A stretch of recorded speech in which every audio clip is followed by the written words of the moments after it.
태준 씨, 저 평생 꽃 받아본 적 없어요. 그 말에 72살 남자의 심장이 무너졌습니다.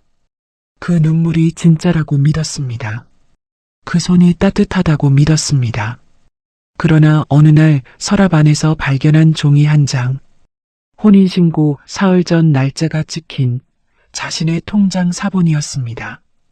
아내라고 부른 그 여자는 처음부터 이 남자를 알고 있었던 겁니다. 재산도 도장도 집도 전부 처음부터 계획된 것이었습니다. 그 진실을 알려준 사람은 다름 아닌 그 여자의 딸이었습니다. 오늘의 사연 시작합니다. 챕터 1혼인 신고서를 쥔 손이 떨렸습니다. 겨울 아침이었습니다. 경기도 용인시청 민원실 대기번호표를 손에 쥔 강태준은 플라스틱 의자 끝에 걸터 앉아 있었습니다. 등은 꼿꼿했지만 무릎 위에 올려놓은 두 손이 미세하게 떨리고 있었습니다. 오른손 안에는 반으로 접힌 서류 한 장이 들려 있었습니다. 혼인신고서였습니다. 옆자리에 박순분이 앉아 있었습니다. 연한 베이지색 코트를 단정하게 여민 순분은 무릎 위에 손가방을 올려놓고 정면을 바라보고 있었습니다. 짧게 파마한 흰 머리칼이 겨울 형광등 아래서 은빛으로 빛났습니다. 볼이 약간 붉었습니다. 추위 때문인지 설렘 때문인지 알 수 없었습니다. 태준 씨, 손 왜 그래요? 순분이 낮은 목소리로 말하며 태준의 손등 위에 자신의 손을 살며시 얹었습니다.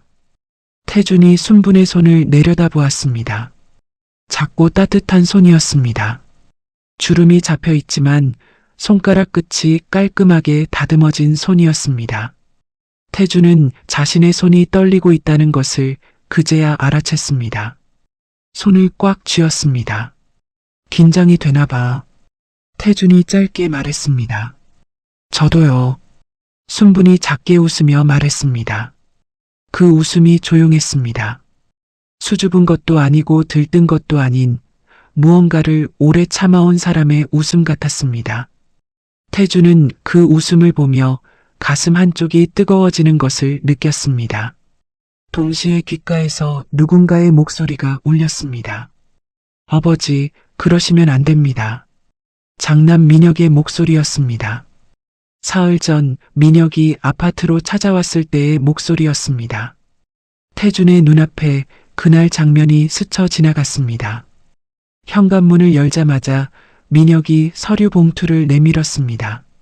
넥타이도 없이 와이셔츠 소매를 걷어붙인 채였습니다. 얼굴이 굳어 있었습니다. 아버지, 이 여자 신원 제가 직접 알아봤어요. 민혁이 봉투를 식탁 위에 탁 놓으며 말했습니다. 태준이 소파에 앉은 채 아들을 올려다보았습니다. 무슨 신원? 전 남편 빚이 있어요. 보증까지 얽혀 있고요. 재혼하면 그게 아버지한테 넘어올 수 있다고요. 민혁이 자리를 잡지도 않고 서서 말했습니다. 목소리가 날카롭게 올라가 있었습니다. 순분 씨가 다 해결했다고 했어. 내가 직접 들었어. 태준이 팔짱을 끼며 말했습니다.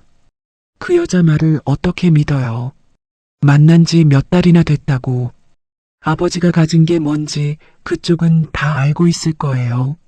아파트 8억, 통장에 2억. 이 동네 소문 다 나 있어요. 민혁이 봉투를 손가락으로 두드리며 말했습니다. 태준이 자리에서 천천히 일어섰습니다. 아들보다 반뼘은 낮은 키였지만 등을 곧게 펴자 방안의 무게가 달라지는 것 같았습니다. 민혁아, 태준이 낮고 또렷하게 말했습니다. 너 이 아비한테 밥 한 끼 챙겨준 게 1년에 몇 번이냐? 민혁이 입을 다물었습니다. 명절에 왔다가 2시간도 안 돼서 가. 애들 학원 있다고. 장모님 뵈러 간다고. 그렇게 가면서 고개도 안 돌리고 손 흔드는 거 내가 창문으로 다 봤어. 태준의 목소리가 흔들리지 않았습니다. 오히려 눈빛이 더 단단해졌습니다. 새벽 3시에 체한 것 같아서 부엌에 나왔다가 아무도 없는 거실 보면서 주저앉은 적이 있어. 그 밤을 너는 아냐. 민혁이 시선을 내렸습니다. 아버지, 밥상에 혼자 앉아서 숟가락 들기 싫었던 날이 얼마나 많았는지 아냐? 어미 기일에 혼자 제사상 차리다가 손이 멈춰버린 날을 아냐?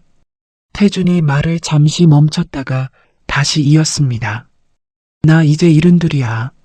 앞으로 내가 혼자 살아갈 시간이 얼마나 남았는지 몰라. 그 시간을 어떻게 살 건지는 내가 결정한다. 민혁이 봉투를 들었다가 다시 식탁 위에 내려놓았습니다. 후회하시면 그때 가서 저한테 말씀하지 마세요. 민혁이 돌아서며 말했습니다. 그때 가서 제가 해드릴 수 있는 게 없을 수도 있으니까요. 현관문이 닫혔습니다. 쾅 소리가 났습니다. 작지 않은 소리였습니다. 거실에 태준만 남았습니다. 민혁이 두고 간 서류 봉투가 식탁 위에 놓여 있었습니다. 태준은 그 봉투를 열지 않았습니다. 오래 바라보다가 서랍 안에 집어넣었습니다. 민원실 번호판에서 전자음이 울렸습니다. 태준의 번호였습니다. 태준이 자리에서 일어났습니다. 순분도 함께 일어섰습니다. 창구 직원이 서류를 훑어보고 도장을 찍었습니다. 탁 하는 소리가 민원실에 짧게 울렸습니다. 혼인신고 접수 완료됐습니다. 직원이 확인증을 내밀었습니다. 태준이 그것을 받아들었습니다. 종이가 가벼웠습니다. 이 얇은 종이 한 장이 남은 인생을 바꿔놓는다는 것을 태준은 그 순간 실감하지 못했습니다. 민원실 유리창 너머로 눈이 내리고 있었습니다. 한방눈이었습니다. 조용하게 소리도 없이 내리는 눈이었습니다. 순분이 태준의 팔을 살며시 잡았습니다. 태준 씨, 우리 이제 밥 먹으러 가요. 오늘은 내가 살게요. 순분이 웃으며 말했습니다. 태준이 그 얼굴을 바라보았습니다. 주름진 눈끝이 올라가 있었습니다. 따뜻했습니다. 진심처럼 보였습니다. 태준은 천천히 고개를 끄덕였습니다. 두 사람이 민원실 유리문을 밀고 나섰습니다. 한방눈이 두 사람의 어깨 위로 내려앉았습니다. 태준은 앞을 보며 걸었습니다. 뒤는 돌아보지 않았습니다. 서랍 속에 들어간 서류 봉투를 식탁 위에서 거실 바닥으로 시선을 옮기던 민혁의 눈을, 현관문이 닫히던 그 소리를 태준은 그날 하루 종일 떠올리지 않으려 했습니다. 그러나 눈이 녹으면 무엇이 남는지 태준은 그때 알지 못했습니다. 챕터 2 아버지의 고집이 가족을 갈랐습니다. 결혼식은 없었습니다. 혼인신고만으로 두 사람의 결합은 조용히 완성되었습니다. 태준은 그것으로 충분하다고 생각했습니다. 요란한 것은 처음부터 바라지 않았습니다. 조용히 둘이서 남은 시간을 함께 걷는 것이면 된다고 생각했습니다. 그러나 세상은 조용히 두지 않았습니다. 혼인신고 사흘 뒤 차남 민수에게서 전화가 왔습니다. 오전 11시였습니다. 태준이 거실 창가에서 커피를 마시던 참이었습니다. 아버지, 저예요. 민수의 목소리가 평소보다 낮았습니다. 민수야. 신고하셨어요? 태준이 커피잔을 내려놓았습니다. 했다. 전화기 너머에서 잠시 침묵이 흘렀습니다. 민수가 숨을 한번 들이켰습니다. 아버지, 형이 많이 화났어요. 알아. 저도 솔직히 마음이 복잡해요. 태준이 창밖을 바라보았습니다. 아파트 단지 앞마당에 눈이 쌓여 있었습니다. 전날 밤 내린 눈이 아직 녹지 않고 있었습니다. 민수야, 내 마음이 복잡한 게 뭔지 아버지가 모를 것 같냐? 민수가 아무 말도 하지 않았습니다. 재산 문제 걱정되는 거잖아. 솔직하게 말해. 아버지, 그게 아니라. 아니면 뭐냐? 민수의 목소리가 흔들렸습니다. 저는 그냥 아버지가 상처받을까봐 그게 무서워요. 진짜로요. 태준이 잠시 눈을 감았습니다. 민수의 말이 가슴 어딘가에 걸렸습니다. 그러나 태주는 이미 결정한 사람이었습니다. 민수야, 아버지가 상처받으면 그건 아버지가 책임질게. 너는 걱정하지 마. 민수가 전화기를 붙잡고 더 말을 잇지 못했습니다. 코를 훌쩍이는 소리가 들렸습니다. 나중에 후회하지 마세요. 민수가 끝내 그 말을 하고 전화를 끊었습니다. 형과 똑같은 말이었습니다. 태주는 전화기를 소파 위에 내려놓고 다시 커피잔을 들었습니다. 커피가 이미 식어 있었습니다. 그로부터 일주일이 지난 토요일 오후였습니다. 태준이 순분과 함께 용인 시내 백화점 지하식품관을 걷고 있었습니다. 순분이 반찬거리를 고르는 동안 태준은 옆에서 카트를 밀고 있었습니다. 평범한 부부처럼 보이는 오후였습니다. 그때 태준의 핸드폰이 울렸습니다. 민혁이었습니다. 태준이 전화를 받았습니다. 민혁아. 아버지, 지금 어디 계세요? 장 보고 있어. 그 여자랑요? 태준이 순간 눈살을 찌푸렸습니다. 순분 씨랑 같이 있어. 왜? 아버지, 저 지금 아버지 집 앞에 와 있어요. 드릴 말씀이 있어서요. 목소리가 차분했습니다. 그러나 차분한 것이 더 무거웠습니다. 태준이 순분을 돌아보았습니다. 순분이 고등어 한 손을 들고 태준을 바라보고 있었습니다. 태준이 입모양으로만 말했습니다. 민혁이라고. 순분의 손에서 고등어가 살짝 내려갔습니다. 알았어. 조금 이따 갈게. 태준이 전화를 끊었습니다. 30분 뒤 태준의 아파트 거실이었습니다. 민혁이 소파에 앉지 않고 서 있었습니다. 양손을 바지 주머니에 찌른 채였습니다. 순분은 안방으로 들어가 있었습니다. 태준이 민혁의 맞은편 소파에 앉았습니다. 말해봐. 민혁이 주머니에서 손을 꺼내 종이 한 장을 내밀었습니다. 법무사 친구한테 부탁해서 뽑아온 거예요. 태준이 종이를 받아들었습니다. 재산 관련 서류였습니다. 숫자와 날짜가 빼곡하게 적혀 있었습니다. 박순분 씨 전 남편이 남긴 빚이 아직 정리 안 됐어요. 보증관계도 끊기지 않은 게 있고요. 재혼하면 아버지 자산에 영향을 줄 수 있다는 거예요.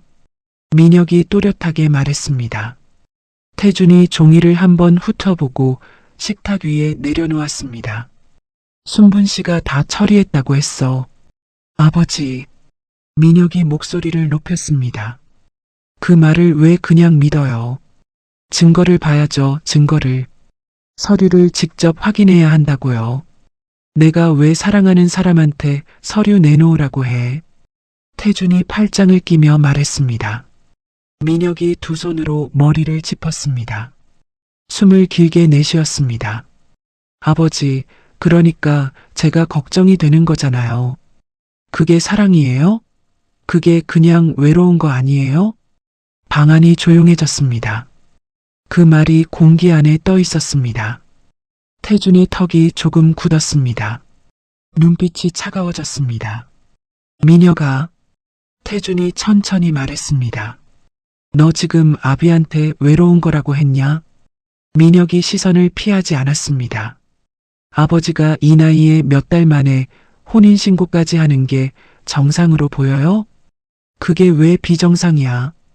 그 여자가 먼저 접근한 거잖아요. 복지관에서 아버지 같은 분 노리고 들어온 거 아니에요? 태준이 자리에서 일어섰습니다. 민혁보다 작은 몸이었지만 방 안의 온도가 달라졌습니다. 나가. 태준이 짧게 말했습니다. 아버지, 나가라고. 민혁이 입술을 다물었습니다. 잠시 아버지를 바라보다가 소파 등받이에 걸어둔 외투를 집어들었습니다. 아버지, 나중에 저한테 전화하지 마세요. 민혁이 현관으로 걸어가며 등을 보이고 말했습니다. 그때 가서 저 어떻게 해달라는 말하지 마세요. 현관문이 닫혔습니다. 이번에는 지난번보다 더 크게 닫혔습니다. 태준이 소파에 다시 앉았습니다. 두 손을 무릎 위에 올려놓고 식탁 위의 종이를 바라보았습니다. 안방 쪽이 조용했습니다. 순분이 나오지 않았습니다. 태주는 그 종이를 다시 집어들지 않았습니다. 반으로 접어 소파 쿠션 아래 밀어 넣었습니다. 그날 저녁 순분이 된장찌개를 끓였습니다. 두부가 고르게 썰려 있었고 냄새가 구수했습니다. 태준이 밥상 앞에 앉아 순분이 국자로 찌개를 떠서 태준의 그릇에 먼저 담아주었습니다. 많이 힘드셨죠? 순분이 조용히 말했습니다. 태준이 숟가락을 들었습니다. 괜찮아. 민혁 씨가 많이 화났을 텐데. 쟤 때문에 죄송해요. 순분이 고개를 숙이며 말했습니다. 태준이 찌개를 한술 뜨고 나서 숟가락을 내려놓았습니다. 순분 씨 때문이 아니야. 그 애가 원래 저런 애야. 순분이 말없이 태준의 밥그릇에 반찬을 올려주었습니다. 계란장 조림이었습니다. 태준이 좋아하는 반찬이었습니다. 순분이 그것을 어떻게 알았는지 태준은 한 번도 물어본 적이 없었습니다. 밥상 위에 온기가 있었습니다. 태준이 그 온기를 느끼며 다시 숟가락을 들었습니다. 밖에서는 바람 소리가 났습니다. 겨울바람이 창문을 흔들었습니다. 태준은 그 소리를 듣지 않으려는 듯 찌개를 한술 더 떴습니다. 따뜻했습니다. 그것으로 충분하다고 태준은 생각했습니다. 그것으로 충분해야 한다고 스스로에게 말했습니다. 챕터 3 낯선 전화가 모든 것을 흔들었습니다. 결혼석 달째였습니다. 2월 중순의 아침이었습니다. 태준이 베란다에서 화분에 물을 주고 있었습니다. 순부는 안방에서 드라이기를 켜고 있었습니다. 드라이기 소리가 문 너머로 윙윙 들려왔습니다. 평범한 아침이었습니다. 태준이 물뿌리개를 내려놓으려는 순간 핸드폰이 울렸습니다. 모르는 번호였습니다. 11자리 번호였는데 지역번호가 낯설었습니다. 태준이 잠시 바라보다가 받았습니다. 여보세요. 강태준 씨 맞습니까? 중년 남자의 목소리였습니다. 낮고 건조한 목소리였습니다. 인사도 없이 이름부터 확인하는 방식이 태준의 등줄기를 서늘하게 만들었습니다. 그런데요, 누구십니까? 박순분 씨 현 남편 되십니까? 태준이 물뿌리개를 바닥에 내려놓았습니다. 맞는데요, 당신은 누구요? 저는 박순분 씨 전 남편 쪽 채권자입니다. 태준의 손이 핸드폰을 더 세게 쥐었습니다. 채권자요. 박순분 씨 전 남편이 살아있을 때 제가 돈을 빌려줬습니다. 2,500만 원입니다. 그게 아직 정리가 안 됐어요. 태준이 베란다 창문 유리에 등을 기댔습니다. 다리에 힘이 빠지는 것이 느껴졌습니다. 그게 나하고 무슨 관계요? 순분 씨가 재혼을 하셨잖습니까? 전 남편 사망 이후 처리됐어야 할 채무가 그대로 묶여있는 상태에서 재혼이 이루어진 겁니다. 법적으로 연대 책임 문제가 생길 수 있어요. 남자가 차분하게 말했습니다. 감정이 없었습니다. 그것이 더 무서웠습니다. 그게 무슨 소리요? 순분 씨가 다 정리했다고 했는데 정리가 됐으면 제가 전화를 했겠습니까? 태준의 입이 다물렸습니다. 강태준 씨, 저는 법적으로 처리할 의향이 있습니다. 다만 그 전에 당사자분들하고 먼저 얘기를 해보고 싶어서 연락드리는 겁니다. 남자가 말을 마치고 전화를 끊었습니다. 일방적이었습니다. 태준은 한동안 베란다에 서 있었습니다. 핸드폰 화면이 꺼졌습니다. 안방에서 드라이기 소리가 멈췄습니다. 잠시 후 순분이 안방 문을 열고 나왔습니다. 머리를 곱게 빗어 넘긴 모습이었습니다. 태준 씨, 아침 차릴까요? 순분이 부엌으로 걸어가며 말했습니다. 태준이 베란다 문을 열고 거실로 들어섰습니다. 순분 씨, 순분이 냉장고 문에 손을 얹은 채 돌아보았습니다. 전 남편 빚 얘기 해봐야 할 것 같아. 순분의 손이 냉장고 문 위에서 멈췄습니다. 아주 짧은 순간이었습니다. 태주는 그 순간을 보았습니다. 무슨 빚이요? 순분이 냉장고 문을 열며 말했습니다. 방금 전화 왔어. 2,500만 원이라고 하던데.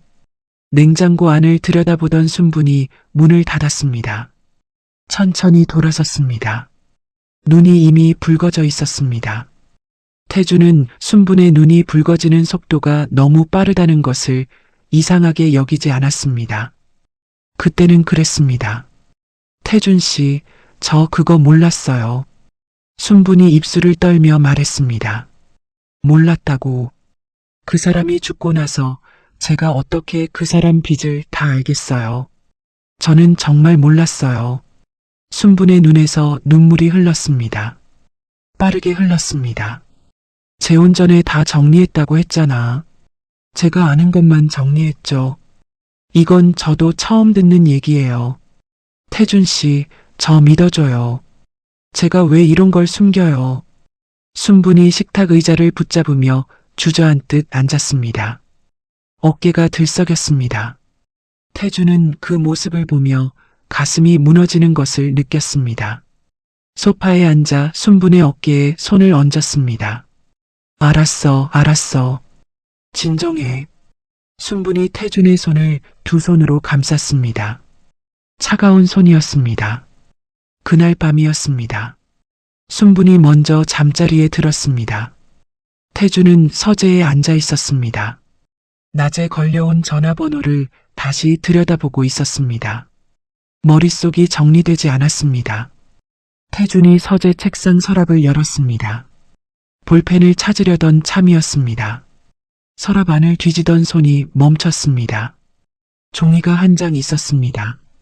태준이 넣어둔 것이 아니었습니다. 반으로 접힌 종이를 펼쳤습니다. 통장 사본이었습니다. 태준의 통장이었습니다. 날짜를 확인했습니다.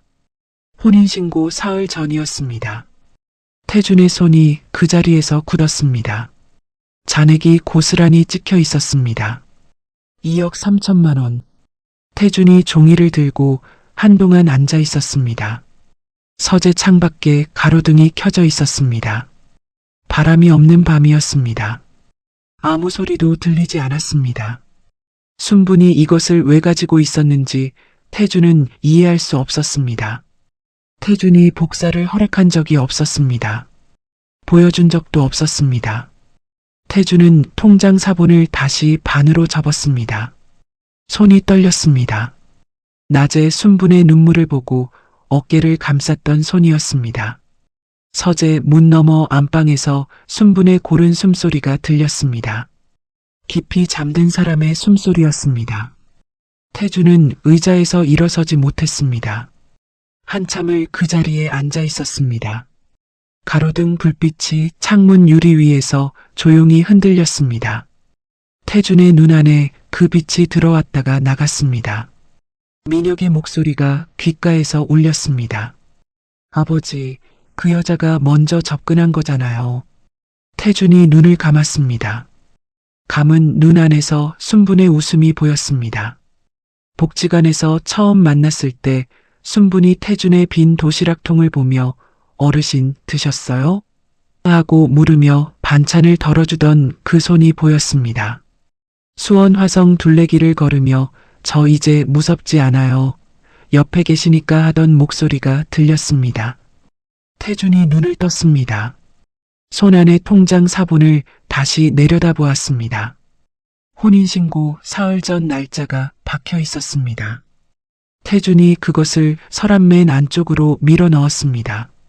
서랍을 닫았습니다. 닫고 나서 손을 서랍 위에 얹은 채 오래 있었습니다. 그 손이 떨리는 것을 태준은 스스로 느끼고 있었습니다. 멈추려 했지만 멈춰지지 않았습니다. 챕터 4월에 된 친구의 한마디가 눈을 뜨게 했습니다. 사흘이 지났습니다. 태준은 서랍을 열지 않았습니다. 통장 사본을 꺼내 다시 보지 않았습니다. 순분에게 아무것도 묻지 않았습니다. 밥을 먹었고 잠을 잤습니다. 그러나 밥맛이 없었고 잠이 얕았습니다. 순부는 평소와 다르지 않았습니다. 아침마다 밥을 차렸고 저녁마다 태준 옆에 앉아 텔레비전을 보았습니다. 웃었고 말을 걸었습니다. 태준이 짧게 대답해도 순부는 개의치 않았습니다. 그것이 오히려 태준을 불편하게 만들었습니다. 나흘째 되던 날 오전이었습니다. 태준이 혼자 집을 나섰습니다. 순분에게는 바람 좀 쐬고 온다고 했습니다. 버스를 타고 복지관으로 갔습니다. 목적이 있어서 간 것이 아니었습니다. 그냥 걷고 싶었습니다. 익숙한 곳에 가고 싶었습니다. 복지관 바둑방 문을 열자 오재덕이 혼자 앉아 바둑판을 정리하고 있었습니다. 74세 오재덕은 태준보다 2살 위였습니다. 30년 지기였습니다. 함께 직장을 다닌 것도 아니고 같은 동네에 산 것도 아닌데 어쩌다 보니 30년이 된 사이였습니다. 재덕이 고개를 들었습니다. 태준이 왔네. 재덕이 바둑알통을 옆으로 밀며 말했습니다. 앉아. 태준이 맞은편에 앉았습니다. 재덕이 태준의 얼굴을 한번 훑어보았습니다. 아무 말도 하지 않고 바둑알을 하나씩 집어통에 넣기 시작했습니다. 한동안 두 사람 사이에 말이 없었습니다. 바둑알이 통 안에 떨어지는 소리만 났습니다. 딸깍 딸깍. 그 소리가 방 안에 작게 울렸습니다. 재덕이 바둑알통 뚜껑을 닫으며 입을 열었습니다. 태준아, 너 요즘 얼굴이 왜 그러냐? 태준이 바둑판 위를 내려다보았습니다. 그러냐? 결혼하면 좋아야지. 좋아 보여야 할 거 아니야. 태준이 대답하지 않았습니다. 재덕이 팔짱을 끼고 태준을 바라보았습니다. 무슨 일 있어? 태준이 바둑판 모서리를 손가락으로 짚었습니다. 짚었다가 뗐습니다. 짚었다가 또 뗐습니다. 재덕아, 나 좀 이상한 거 봤어. 재덕이 몸을 앞으로 기울였습니다. 태준이 천천히 말했습니다. 통장 사본 이야기를 했습니다. 서랍 안에서 발견한 것, 날짜가 혼인신고 사흘 전이었다는 것, 순분이 어떻게 그것을 가지고 있는지 알 수 없다는 것을 낮은 목소리로 풀어놓았습니다. 낯선 전화 이야기도 했습니다. 2,500만 원, 채권자라는 남자, 법적 책임이 생길 수 있다는 말도 했습니다. 민혁과 민수와 연락이 끊긴 것도 말했습니다. 재덕이 듣는 동안 한 번도 끊지 않았습니다. 끝까지 들었습니다. 태준이 말을 마쳤습니다. 바둑방 안이 조용했습니다. 복도에서 어르신 두 분이 웃으며 지나가는 소리가 들렸습니다. 재덕이 오래 침묵했습니다. 천장을 한번 올려다보았다가 다시 태준을 바라보았습니다. 태준아, 사람을 믿는 거하고 눈을 감는 거는 달라. 태준이 고개를 들었습니다. 재덕이 말을 이었습니다. 믿는다는 건 알고도 믿는 거야. 눈을 감는다는 건 보지 않으려고 하는 거고. 태준이 아무 말도 하지 않았습니다. 내가 지금 어느 쪽이냐? 그 말이 바둑방 안에 떨어졌습니다. 태준은 바둑판을 바라보았습니다. 흑돌과 백돌이 섞인 채 통 안에 들어가 있었습니다. 섞여 있으면 어느 것이 흑이고 어느 것이 백인지 모른다는 것을 태준은 생각했습니다. 재덕이 의자를 뒤로 밀며 일어섰습니다. 자판기 쪽으로 걸어가더니 커피 2잔을 뽑아 돌아왔습니다. 태준 앞에 한 잔을 내려놓았습니다. 내 조카가 법률사무소에 다녀. 재덕이 커피를 한 모금 마시며 말했습니다. 변호사야? 아니, 사무장이야. 근데 이런 거 많이 봤대. 상담 한번 받아봐라. 태준이 커피잔을 두 손으로 감쌌습니다. 따뜻했습니다. 알아보기만 해도 되잖아. 알아봤더니 아무것도 아니면 그거대로 다행이고. 재덕이 덤덤하게 말했습니다. 태준이 커피를 한 모금 마셨습니다. 쓴맛이 혀에 남았습니다. 순분 씨한테 말 안 하고 혼자 가도 되나? 태준아. 재덕이 태준의 눈을 똑바로 보며 말했습니다. 지금 그게 걱정이야. 태준이 입을 다물었습니다. 사흘 뒤였습니다. 태준이 혼자 버스를 탔습니다. 수원시내 법률사무소 앞에서 버스를 내렸습니다. 유리문 안이 들여다 보였습니다. 번듯한 곳은 아니었습니다. 2층짜리 건물의 1층이었고 간판이 작았습니다. 태준이 문 앞에서 잠시 멈췄습니다. 여기까지 왔다는 것이 스스로도 믿기지 않았습니다. 문을 밀었습니다. 상담은 30분이 걸렸습니다. 제 덕의 조카가 아닌 담당 상담사였습니다.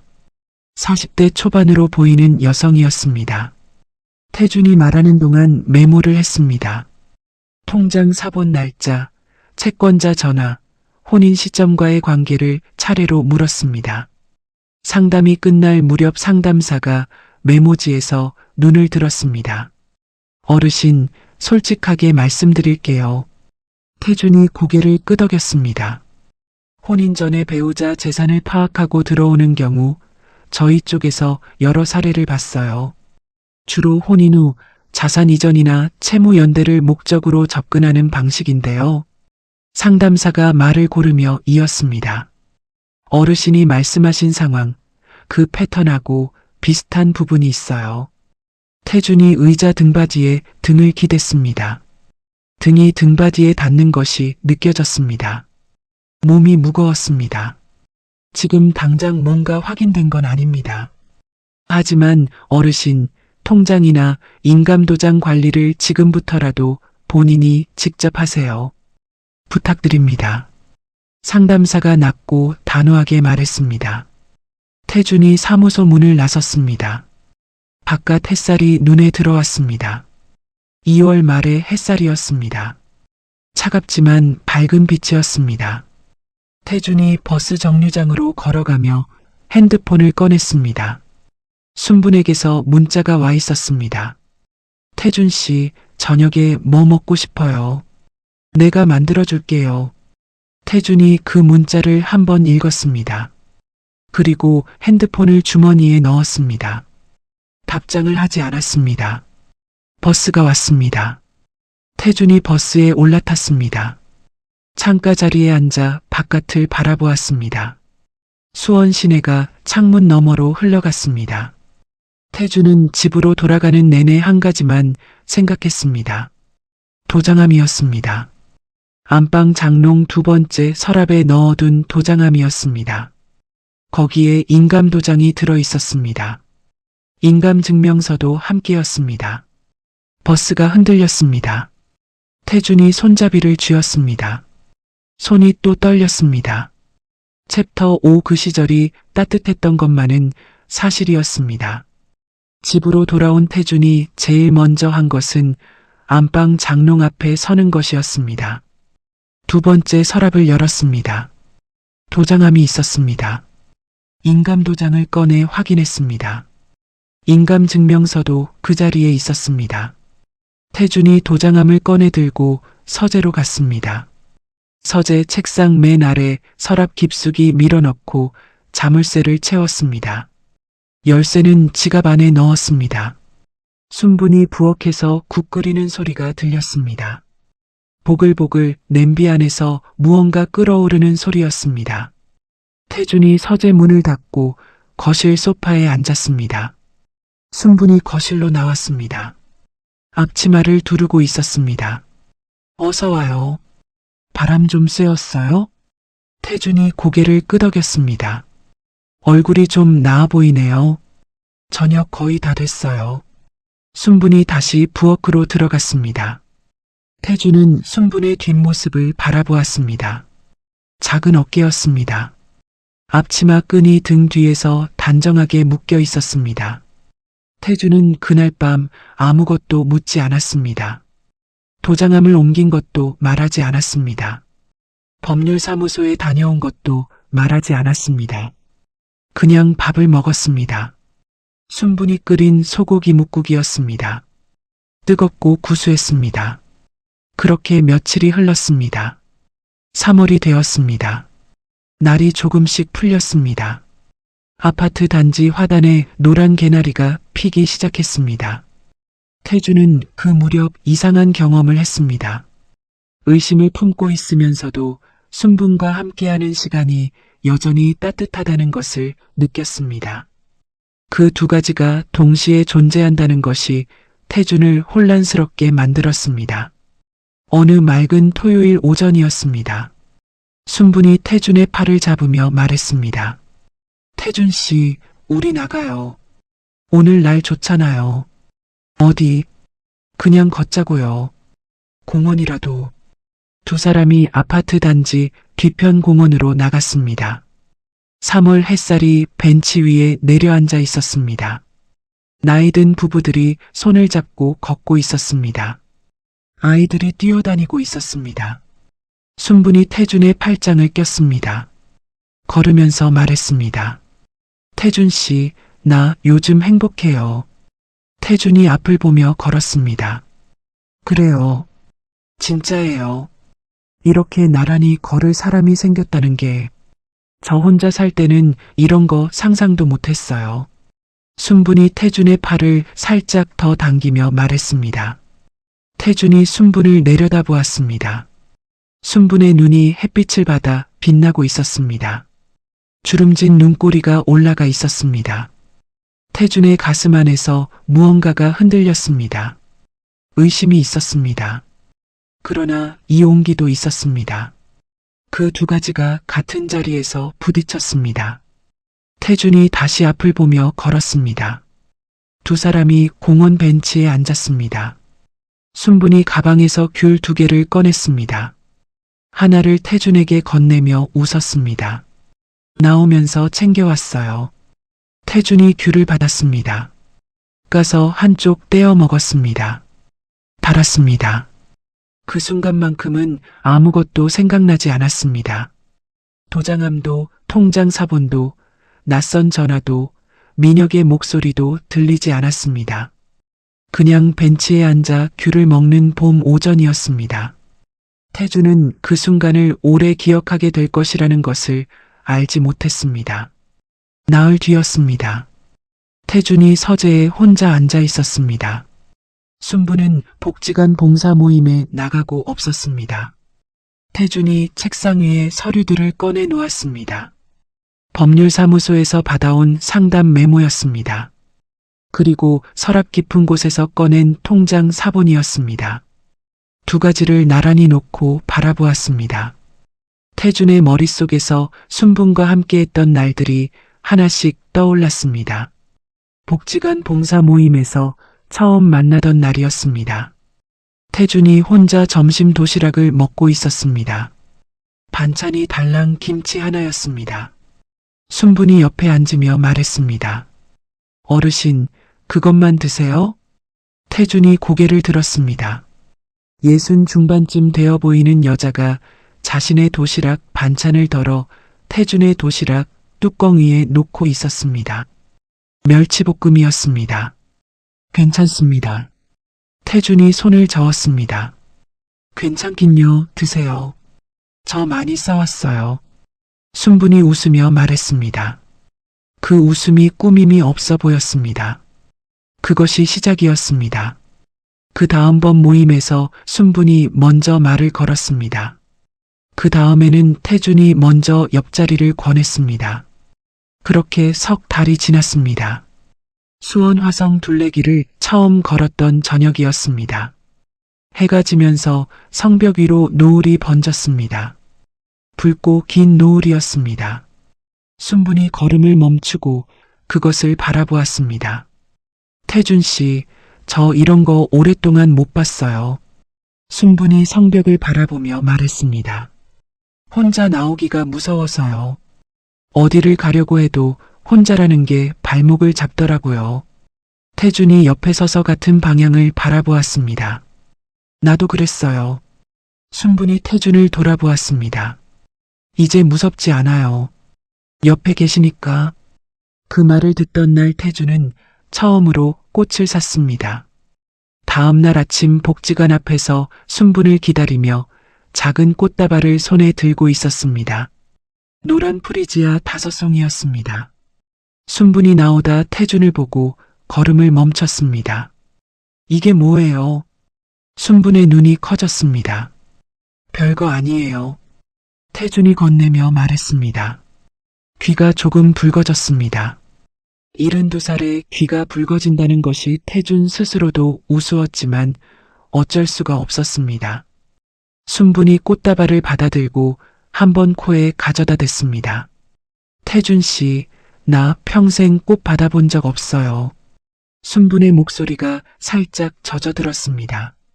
그 장면들이 서재에 앉은 태준의 눈앞에서 지나갔습니다. 선명하게 천천히 지나갔습니다. 태준이 눈을 내렸습니다. 책상 위의 서류를 바라보았습니다. 법률 상담 메모였습니다. 통장 사본이었습니다. 혼인신고 사흘 전 날짜가 찍힌 종이였습니다. 태준이 서류를 손에 들었습니다. 한 장씩 천천히 들여다보았습니다. 날짜를 보았습니다. 금액을 보았습니다. 메모 안의 단어들을 읽었습니다. 태준이 손에 든 서류를 내려놓았습니다. 책상 위에 손을 평평하게 얹었습니다. 봄 햇살이 서재 창문으로 들어오고 있었습니다. 따뜻한 빛이었습니다. 태준의 손등 위로 그 빛이 내려앉았습니다. 태준이 창가 쪽 서랍에서 사진 한 장을 꺼냈습니다. 순분과 단둘이 찍은 유일한 사진이었습니다. 수원화성 둘레길에서 지나가는 사람에게 부탁해서 찍은 것이었습니다. 두 사람이 나란히 서 있었습니다. 성벽이 뒤에 있었습니다. 노을은 사진 속에서 보이지 않았지만 두 사람의 표정이 밝았습니다. 태준의 귀가 붉어져 있는 것도 사진에서 보였습니다. 태준이 그 사진을 오래 들여다보았습니다. 그리고 천천히 사진을 뒤집어 책상 위에 엎어놓았습니다. 눈물이 나오지 않았습니다. 눈이 뜨겁지도 않았습니다. 그냥 가슴 한가운데가 단단하게 굳어가는 것이 느껴졌습니다. 돌멩이 하나가 가슴 안으로 들어와 자리를 잡는 것 같은 느낌이었습니다. 서재 시계가 오후 2시를 알렸습니다. 순분이 돌아오려면 아직 2시간이 남아 있었습니다. 태준은 그 자리에서 일어서지 않았습니다. 엎어놓은 사진 옆에 통장 사본을 나란히 놓았습니다. 두 가지가 책상 위에 함께 있었습니다. 따뜻한 기억과 차가운 날짜가 같은 자리에 놓여 있었습니다. 태준이 창밖을 바라보았습니다. 개나리가 바람에 흔들리고 있었습니다. 노란 꽃이 흔들리다가 멈추다가 다시 흔들렸습니다. 태준은 그것을 오래 바라보았습니다. 아무 생각도 하지 않으려 했습니다. 그러나 생각은 멈추지 않았습니다. 챕터 6 등기부등본이 흔들렸습니다.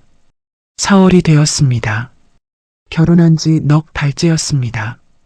태준이 아파트 관리비 고지서를 확인하다가 우편함에서 낯선 봉투를 발견한 것은 수요일 오전이었습니다. 발신인이 법무사 사무소로 적혀 있었습니다. 태준이 한 번도 거래한 적 없는 곳이었습니다. 봉투를 뜯었습니다. 내용을 읽었습니다. 한 번 읽고 다시 읽었습니다. 태준의 아파트에 근저당이 설정되어 있다는 내용이었습니다. 설정 금액이 적혀 있었습니다. 8천만 원이었습니다. 태준이 봉투를 손에 든 채 현관 앞에 서 있었습니다. 신발도 벗지 않은 채였습니다. 다리가 움직이지 않았습니다. 태준은 이 아파트에 근저당을 설정한 적이 없었습니다. 설정을 허락한 적도 없었습니다. 누군가에게 부탁한 적도 없었습니다. 태준이 거실로 들어가 소파에 앉았습니다. 봉투 안의 서류를 다시 꺼냈습니다. 날짜를 확인했습니다. 한 달 전이었습니다. 3월이었습니다. 두 사람이 공원에서 귤을 나눠 먹던 그 무렵이었습니다. 태준이 서재로 들어갔습니다. 책상 서랍을 열었습니다. 도장함을 꺼냈습니다. 인감 도장을 꺼내 살펴보았습니다. 도장 자체는 그 자리에 있었습니다. 그러나 인감 증명서가 2장이어야 할 것이 1장이었습니다. 태준이 도장함을 책상 위에 내려놓았습니다. 천천히 생각했습니다. 2달 전이었습니다. 태준이 감기로 사흘을 알아누웠을 때였습니다. 2월 초였습니다. 열이 나고 기침이 멈추지 않았습니다. 순분이 죽을 끓여 방으로 가져다 주었습니다. 약도 챙겨 주었습니다. 태준이 누워있는 동안 순분이 집안을 돌봤습니다. 그 무렵 순분이 서재에 들어온 적이 있었습니다. 태준 씨, 제가 공과금 정리 좀 해드릴게요. 어디 있어요? 태준이 이불 속에서 손을 들어 서랍 방향을 가리켰습니다. 서랍이 여러 개였습니다. 어느 서랍인지 정확히 말하지 않았습니다.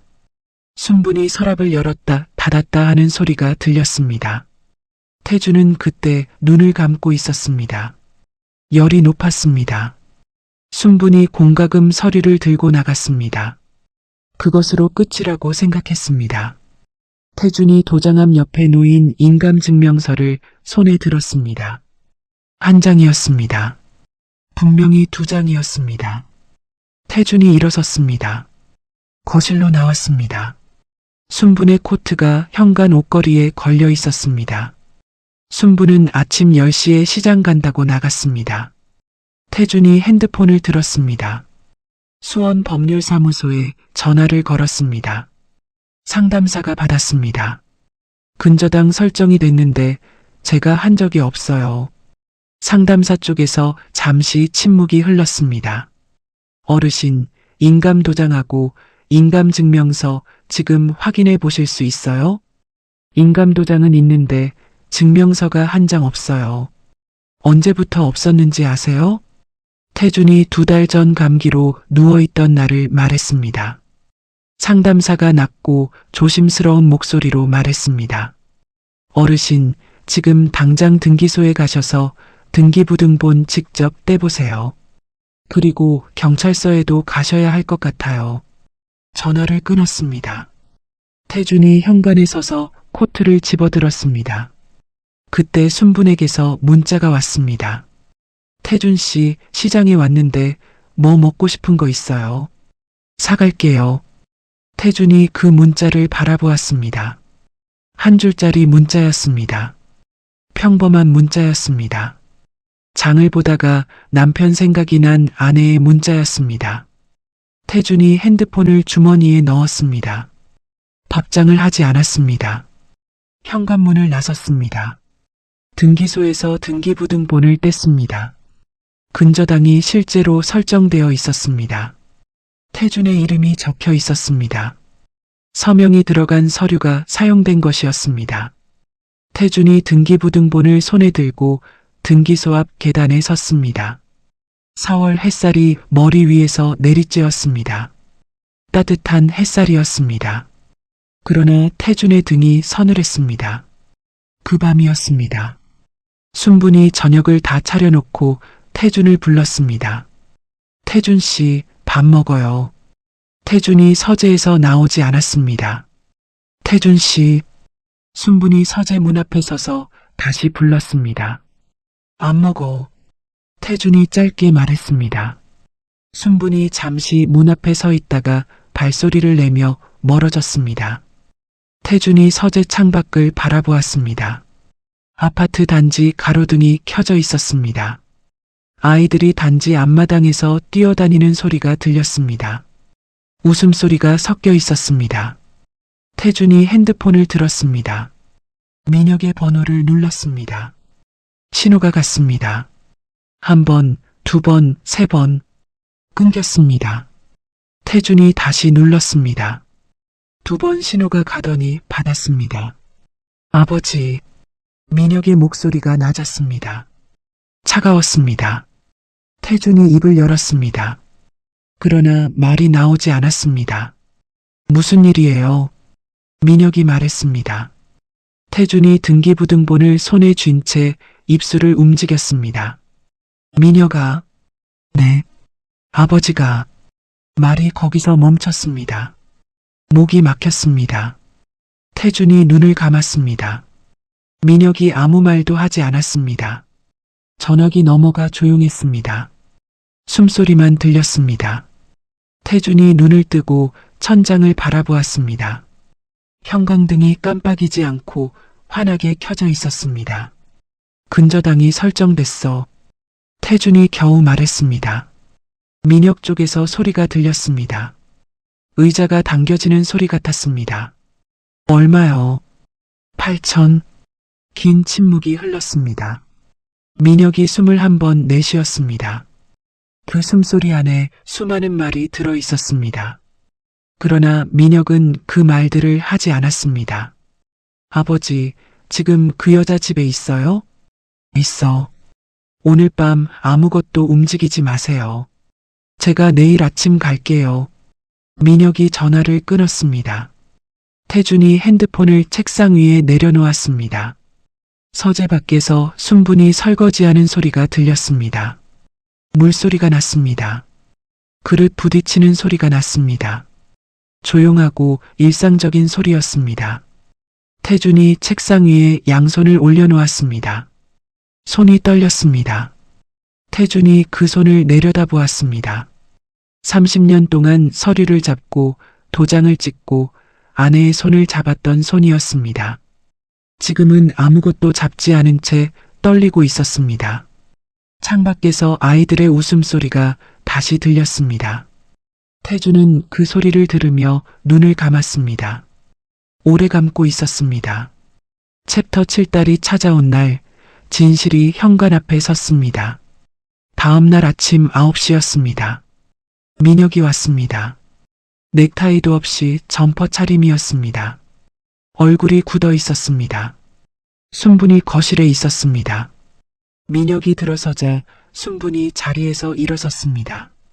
민혁 씨, 어서 오세요. 민혁이 순분을 바라보았습니다.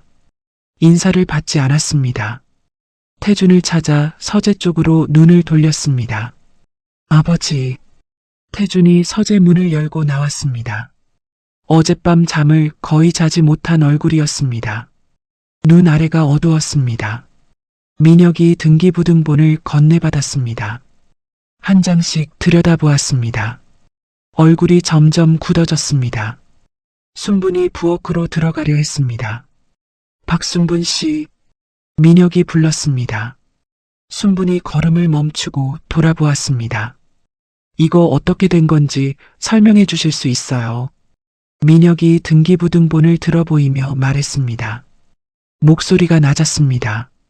낮을수록 더 무거운 목소리였습니다.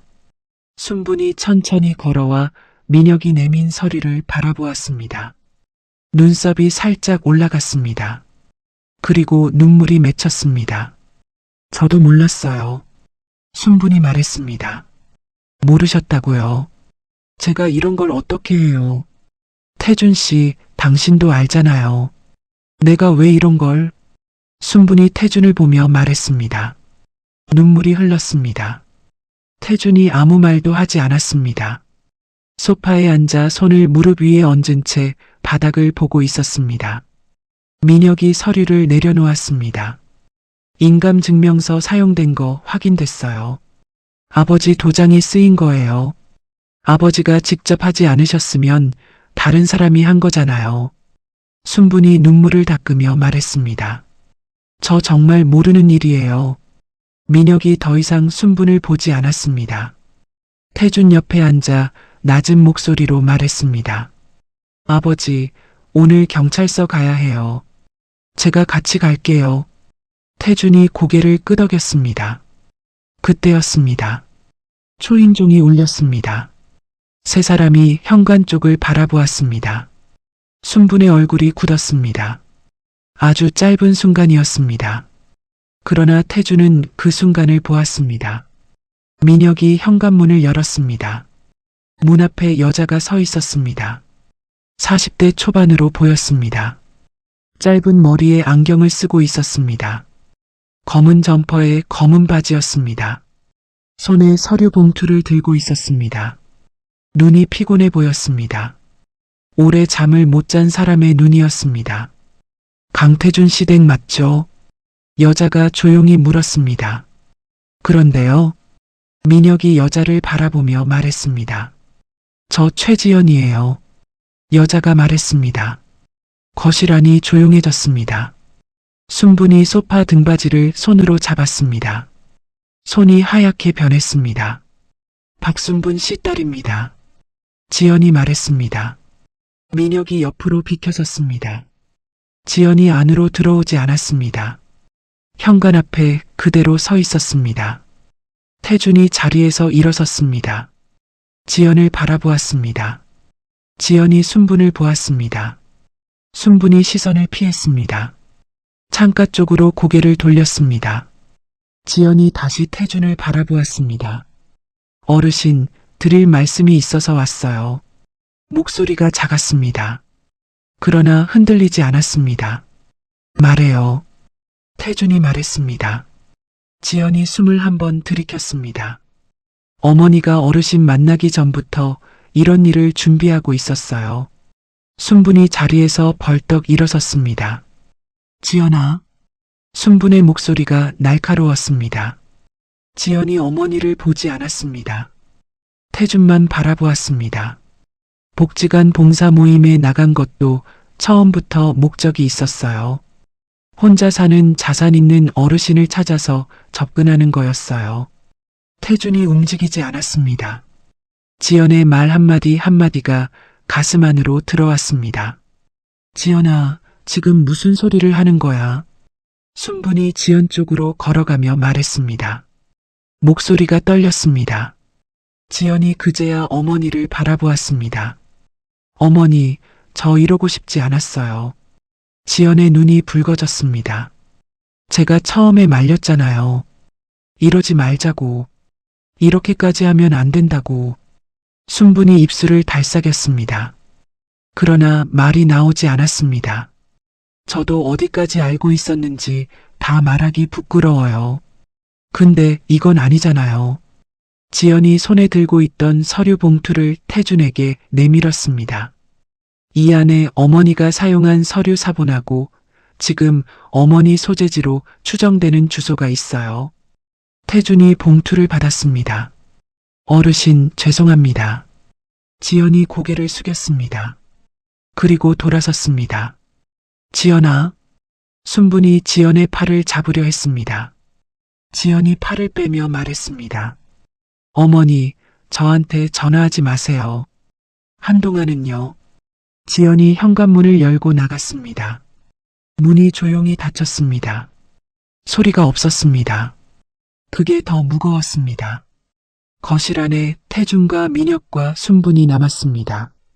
아무도 말하지 않았습니다. 순분이 창가 쪽으로 걸어갔습니다. 등을 보이고 서서 창밖을 바라보았습니다. 어깨가 들썩였습니다. 태준이 봉투를 열었습니다. 서류 사본이 들어 있었습니다. 인감증명서 사용 내역이 있었습니다. 날짜가 적혀 있었습니다. 2월이었습니다. 태준이 감기로 누워있던 그 주였습니다. 메모지 한 장이 함께 들어 있었습니다. 주소가 적혀 있었습니다. 경기도 안산이었습니다. 민혁이 태준 옆에서 서류를 같이 들여다보았습니다. 민혁의 턱이 굳어 있었습니다. 눈이 빨개졌습니다. 그러나 울지 않았습니다. 아버지, 저 어제 연락 안 받아서 죄송해요. 민혁이 낮게 말했습니다. 태준이 아들을 바라보았습니다. 괜찮다. 괜찮지 않잖아요. 민혁이 이를 깨물었습니다. 경찰서 가요. 지금 바로요. 태준이 고개를 끄덕이고 코트를 집어들었습니다. 순분이 창가에서 돌아섰습니다. 눈이 부어 있었습니다.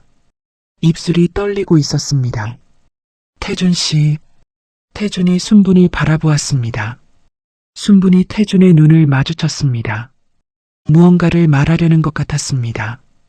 입술이 한번 열렸다가 닫혔습니다. 태준이 먼저 시선을 거두었습니다. 현관 쪽으로 걸어갔습니다. 민혁이 뒤따랐습니다. 현관문이 닫혔습니다. 거실에 순분만 남았습니다. 창밖에서 4월 햇살이 들어오고 있었습니다. 밝은 빛이었습니다. 그 빛 안에 순분이 혼자 서 있었습니다. 경찰서 신고와 법무사를 통한 서류 검토는 그날 오후에 이루어졌습니다. 민혁이 옆에서 모든 것을 함께 처리했습니다. 말이 많지 않았습니다. 아버지와 아들이 나란히 앉아 서류를 넘기고 도장을 찍었습니다. 저녁 무렵 법무사가 말했습니다. 근저당은 무효 처리 가능합니다. 서류에 문제가 있어요. 시간이 좀 걸리겠지만 아파트는 지키실 수 있어요. 태준이 고개를 끄덕였습니다. 그런데 어르신, 현금 이동 내역은 확인해 보셨어요? 태준이 법무사를 바라보았습니다. 통장에서 빠져나간 게 있을 수 있어요. 태준이 민혁을 바라보았습니다. 민혁이 핸드폰으로 은행 앱을 열었습니다. 태준의 통장 내역을 확인했습니다. 민혁의 손이 멈췄습니다. 아버지, 민혁이 핸드폰 화면을 태준에게 내밀었습니다. 태준이 화면을 들여다보았습니다. 3월 중순이었습니다. 2천만 원. 3월 말이었습니다. 3천만 원. 합계 5천만 원이었습니다. 태준이 핸드폰을 민혁에게 돌려주었습니다. 말을 하지 않았습니다. 아버지. 민혁이 아버지의 얼굴을 바라보았습니다. 태준이 법무사 사무실 천장을 올려다보았습니다. 형광등이 환하게 켜져 있었습니다. 5천만 원이었습니다. 돌아오지 않을 돈이었습니다. 법무사가 낮은 목소리로 말했습니다. 민사로 청구는 가능합니다만 회수는 쉽지 않아요. 태준이 고개를 끄덕였습니다. 천장에서 시선을 내렸습니다. 무릎 위에 놓인 자신의 손을 바라보았습니다. 민혁이 아버지 옆에서 눈을 감았습니다.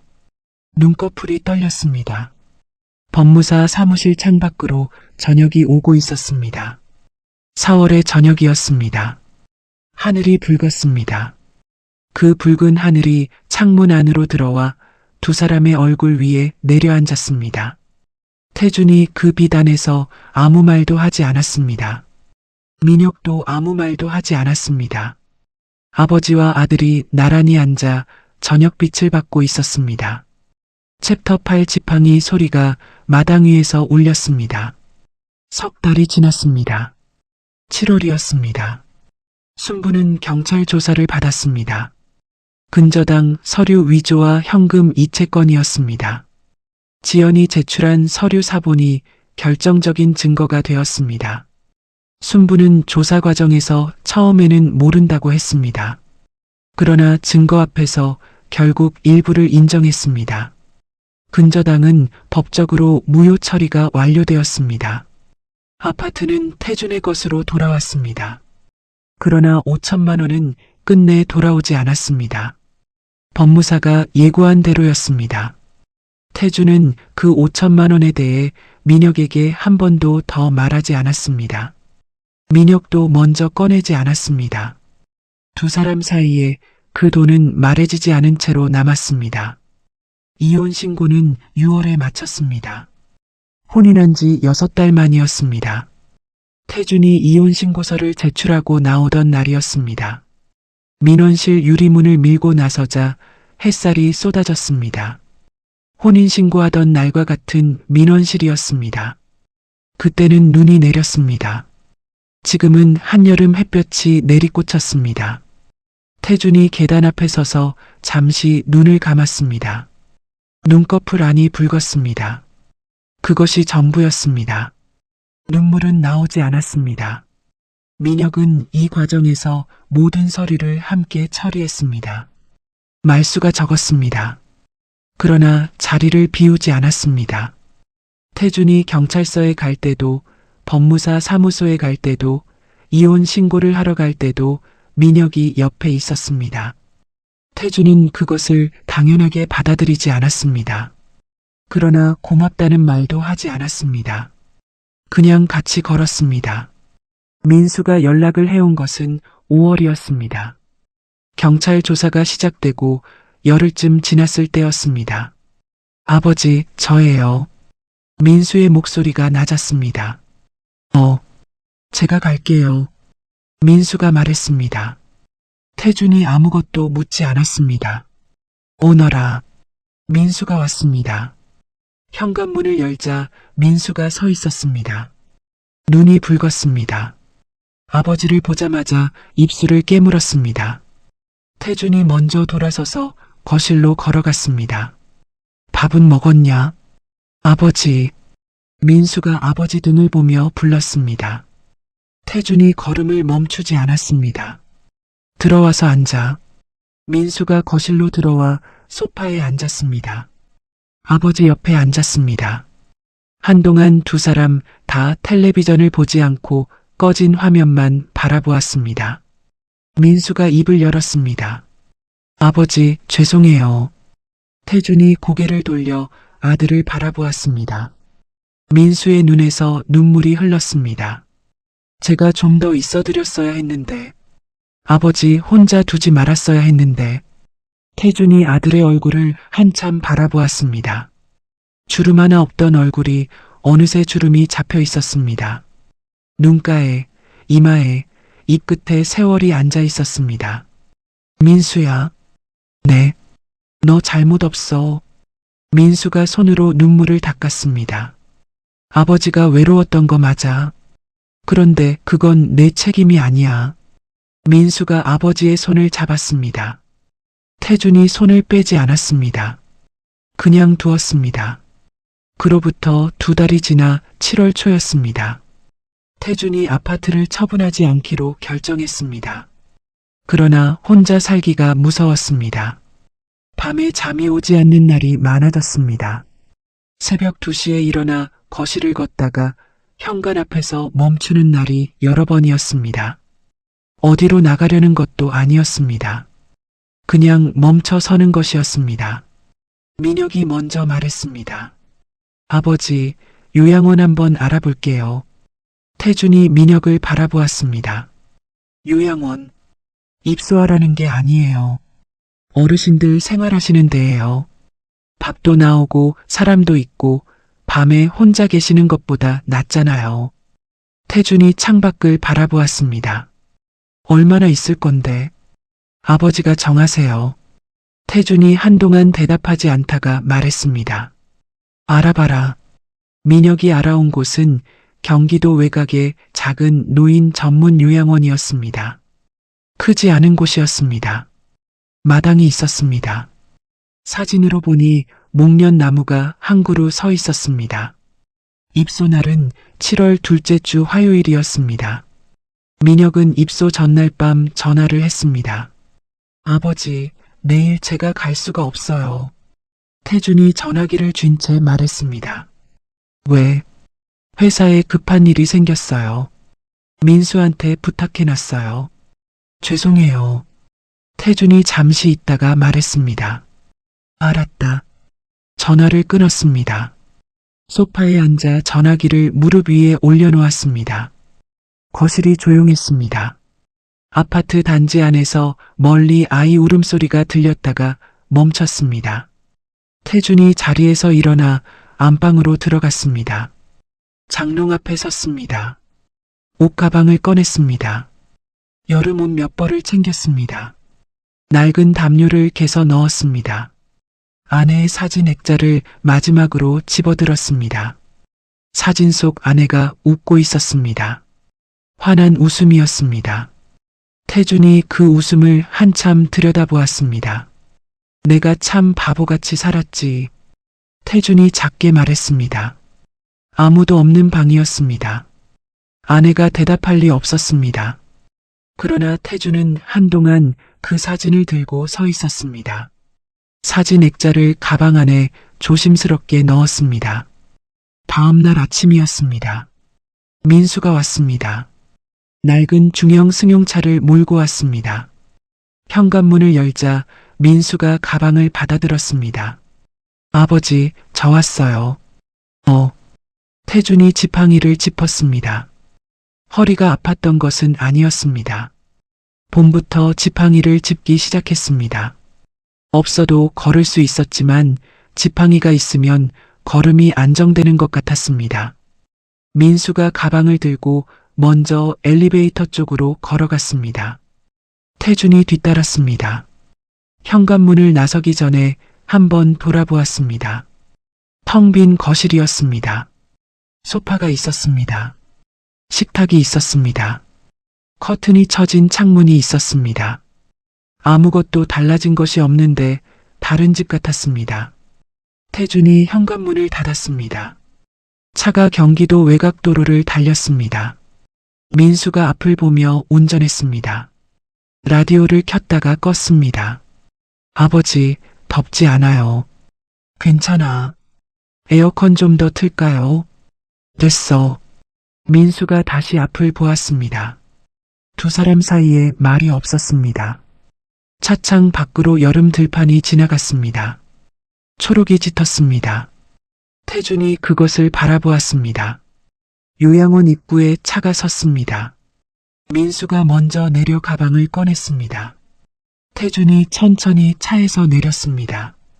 지팡이가 땅에 닿았습니다. 마당이 있었습니다. 사진에서 본 목련나무가 거기 있었습니다. 7월이었으니 꽃은 없었습니다. 초록잎이 무성하게 달려 있었습니다. 태준이 걸음을 멈추고 그 나무를 바라보았습니다. 민수가 옆에 섰습니다. 아무 말도 하지 않고 아버지 옆에 섰습니다. 태준이 입을 열었습니다. 민수야. 네. 아버지가 바보였지. 민수가 입술을 깨물었습니다. 코가 붉어졌습니다. 태준이 나무를 보며 말을 이었습니다.